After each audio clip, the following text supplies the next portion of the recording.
Oyo gozaimasu, konnichiwa, konbanwa, keren. Sepertinya sudah saatnya ngomongin ini. Sebagai lanjutan dari video soal Digicon kemarin, aku mau bicara soal kekurangan fatal dari fiksi Digimon, yang mungkin frekuensinya lebih di anime sih, tapi untuk yang lain-lainnya juga ada beberapa kekurangan. Kita akan coba untuk berpikir kritis soal ini supaya sama-sama bisa membuka pikiran kita semua. Tanpa berlama-lama lagi, biar langsung saja saya bahas di sini. Seperti biasa, jangan lupa like, share, dan subscribe-nya. Selamat menyaksikan. Ikse Digital gitu. Open. Adventure oriented. Aduh, belum apa-apa, cok. Udah ngomongin ini. Seperti yang kalian tahu, Digimon itu sering banget fokusnya ke adventure terus, sampai banyak ngeluarin produk dan merch dari series ini. Akan tetapi series lain diperlakukan ala kadarnya, meskipun dirilis juga sih item-itemnya kayak SCSA tuh ya, teman-teman. Nah, di adventure ini baru aja kemarin rilis Digivice Color dan gameplay disertai voice sesuai anime. Bahkan evolusi meganya cuma sampai Agumon dan Gabumon doang. Aduh, parah cuy. Ya meskipun bagus banget sih, bagus banget, tapi tetap aja gara-gara ini Digimon yang eksis tuh cuma adventure doang. Bahkan meganya tuh aduh, Digivice lama aja lebih lengkap, meganya tuh semuanya dapet. Ini cuma Agumon Gabumon doang dapet, cok. Nah, untuk sisa series anime Digimon yang lain tuh terkesan kayak pajangan. Agak sedih sih, tapi emang adventure yang menghidupi fiksi ini. Mau nggak mau kita harus menerima fakta tersebut. Dan juga nggak usah munafik deh, akuin aja kalau produknya bagus-bagus ya. Ada Figurize Amplified, ada Figurize normal, Digivice dan sebagainya. Pasti masuk wishlist kalian juga tuh ujung-ujungnya ya kan. Aku aja loh. Jadi terkesan abu-abu gitu ya. Ini bisa disebut kekurangan, tapi kita bisa terpuaskan justru sama adanya hal ini gitu. Aneh ya? Enggak juga sih, normal kalau emang suka Digimon. Kalian main DCG, deck meta pun ada adventure. Tapi tetap tertarik main juga kan, walaupun udah enak banget sama milkingnya. Ya coba lihat tuh DCG, Wargreymon meta, cok. Building elite, storytelling sulit. Nah, ini perkara paling utama di Digimon sih. Berbagai lore dan bagian dalam dunia fiksi Digimon ini dibangun dengan sangat teratur sedemikian rupa untuk setiap bagiannya. Ada Royal Knights dan yang lain itu. Terus juga susunan dunianya seperti apa dijelaskan dengan baik. Terus alur terbentuknya digital world yang diceritakan di Digimon Tamers berasal dari data penelitian para ilmuwan muda terhadap makhluk buatan kan. Contohnya itu juga dijelasin dengan detail di situ. Terus dijelasin juga terbentuknya digital world beserta penduduknya. Ternyata setiap realitas yang ada di Digimon itu ada urutannya sejak Ancient Digital World, dan penghuninya sudah ada sejak dunia itu terbentuk gitu kan. Kayak For Holy Beast, Royal Knights tadi, Seven Great Demon Lords, dan Ten Warriors juga ada di situ. Oke ya teman-teman, jadi jelas seperti itu. Aku ngomong gini karena Digimon gak cuma menceritakan satu dunia aja teman-teman. Satu Digital World memiliki banyak layer yang berisikan satu dunia yang berbeda-beda dengan Digimon yang menghuninya itu disesuaikan dengan layer tersebut. Salah satunya Wichel nih yang isinya itu Digimon penyihir semua. Terus contohnya Tamers dan Crosswords memperlihatkan dunia yang berbeda. Itu juga teman-teman, tapi interpretasi di Crosswords itu lebih simple karena pakai istilah zone gitu deh. Dan sama kayak di Tamers itu tiap daerah-daerah ini tuh diisi oleh beberapa Digimon yang menyesuaikan dengan isi dunianya tersebut itu. Sementara Kastil Bagramon kayak udah beda layer dari surface worldnya sih. Mungkin di bawah kernel persis, nggak tahu, nggak dijelasin. Tetap aja nih, sebagus-bagusnya world building dan lore-nya Crosswords tuh masih ada kurang. Ya kan, walaupun ceritanya bagus tapi kekurangannya banyak banget tuh di lore Digimon yang udah ada. Apalagi yang diputer balikin juga kan teman-teman. Nanti kita bedah habis Crosswords kalau saya ingat ya. Sama juga buat series yang lain ntar nyusul ya teman-teman.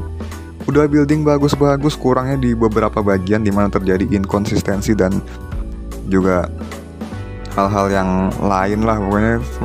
Tapi lebih ke inkonsistensi dari cerita dan lore-nya sih, sehingga menimbulkan lubang pada alurnya. Tentu saja termasuk power scaling yang berbeda tiap seriesnya. Terus untuk awal Digimon terutama Tamers itu jelas banget sangat rumit buat anak-anak, tapi kita baru bisa ngerti setelah dewasa teori-teori yang digunakan dan penjelasan yang rumitnya di Tamers. Bayangin cok, mekanika kuantum coba, serta makna yang terkandung di beberapa episode ya teman-teman. Sebenarnya nyari makna yang terkandung ini pelajaran SD sih, tapi mungkin kita baru sadar sejak naik ke SMP atau SMA gitu ya. Coba sini spill yang punya pengalaman serupa teman-teman. Ya tapi kalau soal mekanika kuantum dan sebagainya itu bahkan kuliah aja ini masih pusing. Next ada inkonsistensi lore dan alur. Ya ini bisa aja disatuin sama subtopik sebelumnya, tapi ini bakal kepanjangan nanti, jadi dipisah aja. Inkonsistensi lore dan alur cerita Digimon terutama di animenya itu ada beberapa titik.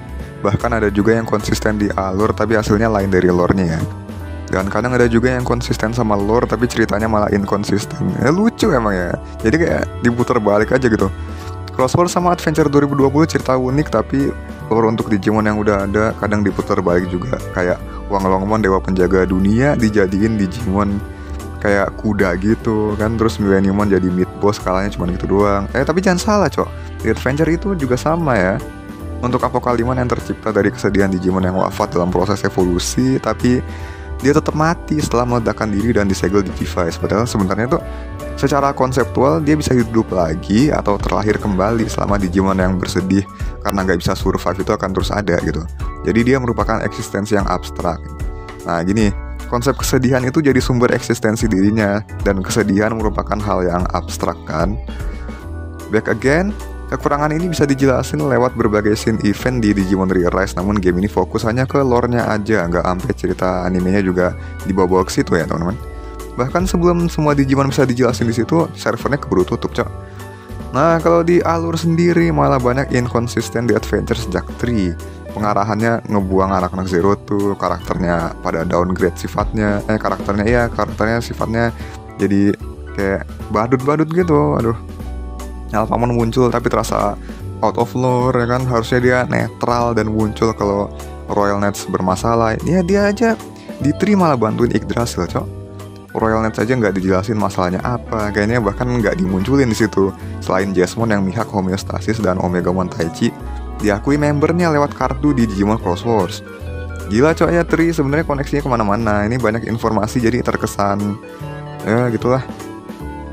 Banyak hal yang dijejelin ke situ sampai-sampai kita mau fokus aja susah gitu. Jadi malah banyak yang bilang Tri itu kayak kok gini sih Tri gitu kan. Padahal dia cuma pengen fokus ke cerita, apa itu aja nggak konsisten gitu. Fokus ke cerita atau ke lore-nya juga dibawa-bawa. Sebenarnya bisa aja kalau ada effort lebih itu bisa disatuin ya. Tapi ya apa mau dikata ujungnya jadi seperti ini.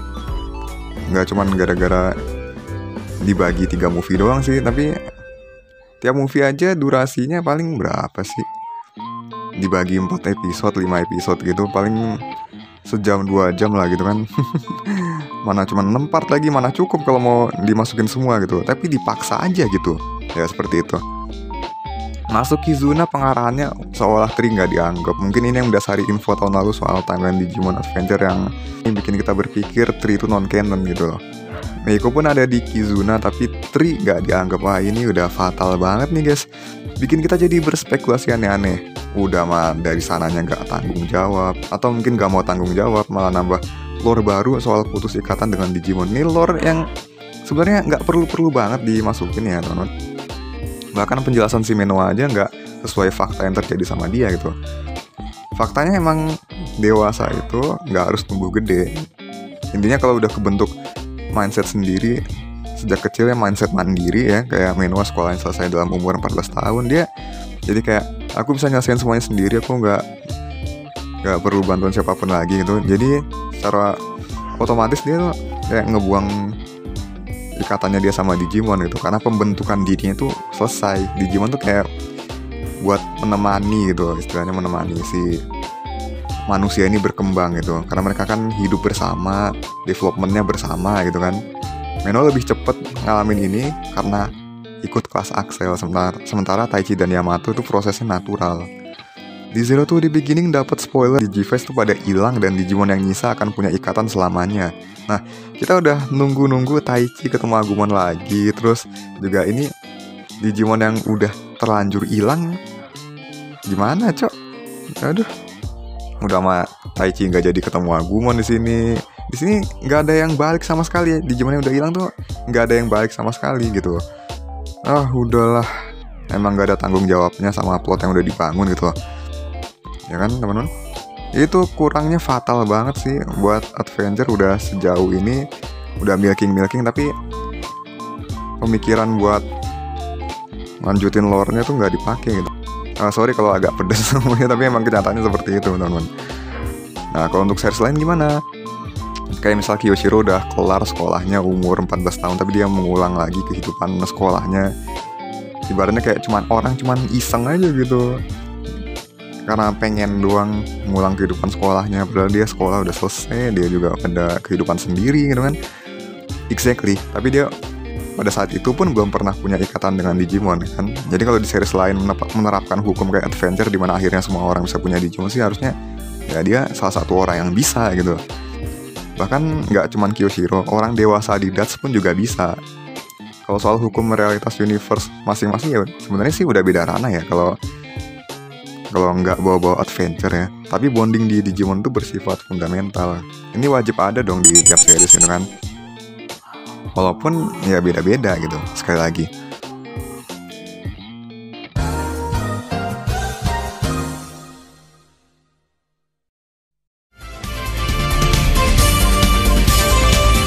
Kono 番組はご覧のスポンサーの提供でお送り